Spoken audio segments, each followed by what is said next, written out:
안녕하세요. 별별 이야기 손승현입니다. 지난달 말 나사는 별 사진 하나를 공개했습니다. 공개된 별은 우리 태양계에서 가장 가까운 별이라고 하는데요. 어떤 별인지 궁금하시죠? 오늘도 우리들의 궁금증을 해결해 주시는 이태원 교수님과 함께 이야기 나눠보겠습니다. 안녕하세요. 네, 안녕하십니까. 네, 지구에서 가장 가까운 별은 무엇이죠? 태양이요. 아, 이제 잘 아시네요. 태양 다음으로 가까운 별이 바로 이 별입니다. 센타우루스라는 별자리에 있는 프록시마라는 별인데요. 네. 프록시마, 제일 가까운 별이라는 뜻이거든요. 네. 이 별까지의 거리가 얼마나 가깝냐 하면 빛을 타고 갔을 때 한 4.2년 정도 걸려요. 네. 4.2년이요? 지구와 태양 거리에 한 27만 배쯤 됩니다. 네. 킬로미터로 따지면 40조 킬로미터. 한 시간에 지구 한 바퀴 도는 우주선 타고 가면 한 10만 년 정도 가는 거리예요. 가깝지만 굉장히 먼 거죠. 네. 예, 하지만 제일 가까운 별인데요. 이 별 자체가 이제 그 크기로 보면 그 질량은 태양의 한 10% 정도밖에 안 돼요. 네. 작다 보니까 굉장히 온도가 낮은 별이죠. 네. 그래서 이제 적색의 작은 외성이다 이렇게 불리는 건데 이 별 자체가 눈으로는 거의 안 보여요. 네. 그 눈으로 볼 때 제일 어두운 별을 육등성이라고 얘기하죠. 네. 그거보다 100배 이상 어두운 별이에요. 거의 안 보이겠네요. 그렇죠. 그러니까 망원경 속에서만 볼 수 있는 별인데 네. 그 별이 우리 지구에서 가장 가까운 태양 다음으로 가장 가까운 별이라는 거고요. 이 별 그 옆에는 이제 센타우루스라는 별자리에 알파 별이 있습니다. 네. 알파라는 건 굉장히 밝은 별이거든요. 네. 그 별이 이제 눈으로 보이는 별 중에는 제일 가까운 별인데 그 별은 이제 이거보다 조금 더 멀어요. 한 4.3광년 정도 떨어져 있는데 그 별은 A, B 두 개가 이제 알파, 베타가 이제 알파에 A, B가 이제 같이 붙어 있는 이중성. 네. 그 옆에 좀 떨어져 가지고 이 프록시마가 같이 있습니다. 그래서 이 프록시마라는 별 가장 가까운 별이긴 하지만 눈으로 볼 수는 없는 망원경 속에서만 볼 수 있는 별이고요. 태양 다음으로 제일 가까운 별.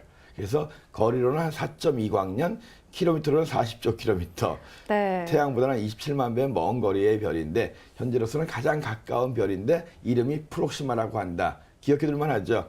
태양 다음으로 제일 가까운 별 이름이 뭐라고요? 프록시마요. 프록시마. 센타우루스라는 별자리에 있고 우리나라에서는 안 보이는 남쪽에 있습니다. 이 별은 적색 외성인데 작은 별이다 보니까 태양보다 수명이 길어요. 네. 태양은 100억 년쯤 되거든요, 수명이. 근데 이 별 같은 경우는 거의 조 단위의 수명이에요. 아. 우주의 나이가 138억 년이니까 이 별은 우주 나이보다 더 길게 살 수 있는 그렇겠네요. 예, 우주가 거의 존재하는 한 이 별은 거의 없어지지 않는 그런 별일 것 같습니다. 네. 네. 네, 이 별은 이제 적색 외성으로 네. 어두워서 눈에는 잘 안 보이지만 지구에서 태양 다음으로 가까운 별은 프록시마다라는 말씀이셨습니다. 그럼 지난 한 주에는 어떤 일이 일어났을까요? 별별 뉴스 시작하겠습니다. 미국 항공우주국 나사가 새 화성 탐사선을 발사해 화성 대기권을 조사할 계획입니다. 이 탐사선은 무게가 2,453kg에 이르며 지구를 벗어난 뒤 10달 동안 우주 공간을 이동해 내년 9월 화성에 도착하게 됩니다. 과학자들은 화성이 어떤 과정을 거쳐 현재 상태의 대기를 갖게 됐는지에 대해 결정적인 단서를 찾을 수 있길 기대하고 있습니다. 또 탐사선이 궤도에 성공적으로 안착하면 최대 10년 이상 임무를 수행할 수 있다고 덧붙였습니다.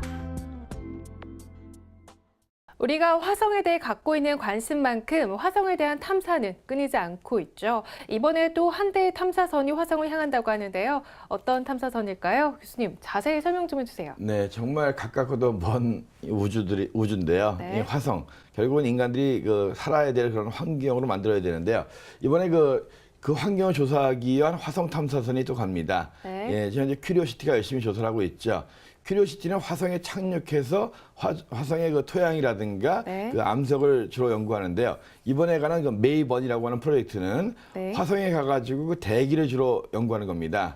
그래서 화성에 착륙하는 것이 아니라 화성에서 이 화성 상공을 날리면서 화성을 도는 거죠. 화성의 위성이 돼가지고 가까이는 한 100km 가까이 내려갔다가 멀게는 한 6,000km 이상 떨어졌다가 그래서 좀 가까워졌다 멀어졌다 하면서 화성 대기 중에 성분을 분석하는 거예요. 그래서 네. 화성의 대기가 과거에는 굉장히 많았다고 생각이 되거든요. 네. 그래서 화성의 대기가 왜 이렇게 줄어들었을까? 그리고 화성의 현재 대기가 어떻게 변화하고 있는가? 이런 걸 연구하게 되는 거거든요. 네. 그래서 내달 18일 정도에 이 발사가 돼가지고 한 10개월 정도 우주 여행을 거친 다음에 화성에 도착하게 되겠는데요.